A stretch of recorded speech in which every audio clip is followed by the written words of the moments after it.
হ্যাঁ everyone, finally তোমাদের সাথে চলে এসেছি দিল্লির ব্লগটা শেয়ার করতে। আর তোমরা এখানে দেখতে পাচ্ছ এটা হচ্ছে হজরত নিজামুদ্দিন রেলওয়ে স্টেশন দিল্লি। তো স্টেশন থেকে আমরা চলে যাই আমাদের হোটেলে, যেটা কিনা আমরা আগে থেকে বুক করে রেখেছিলাম। আমরা চলে এসেছি আমাদের হোটেলে, আর এটা হচ্ছে আমাদের রুম। আমরা যেহেতু দিল্লিতে দুদিন থাকবো, তার জন্য আমরা দুদিনেরই বুকিংটা করেছিলাম আগে থেকেই। আর এই রুমের সাইডে একটা ছোট্ট ব্যালকনি রয়েছে, খুব সুন্দর, আমার তো বেশ ভালো লেগেছিল।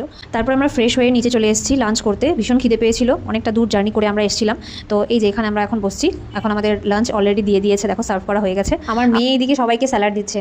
তো যাই হোক, ফাইনালি আমাদের লাঞ্চ কমপ্লিট হয়ে যায়। খাবারটা ভীষণই টেস্ট ছিল। খাবার কমপ্লিট করে আমরা চলে আসি মেট্রো স্টেশনে। মেট্রোতে উঠে পড়ি, সোজা চলে আসি ইন্ডিয়া গেট। ইন্ডিয়া গেট ঘুরে আমরা আরও অনেক জায়গাতে ঘুরেছিলাম, চাঁদনি চক থেকে শপিং, কিন্তু বৃষ্টির কারণে আমি ভিডিও বানাতে পারিনি। তো ফাইনালি আমরা দুদিন স্টে করার পরে এখানে মর্নিংয়ে ব্রেকফাস্ট কমপ্লিট করে তারপরে এখানে ভাবিকে নিয়ে কিছুক্ষণ সুইমিং করার পরে আমরা চলে আসি এয়ারপোর্ট। তো এটা হচ্ছে দিল্লি এয়ারপোর্ট।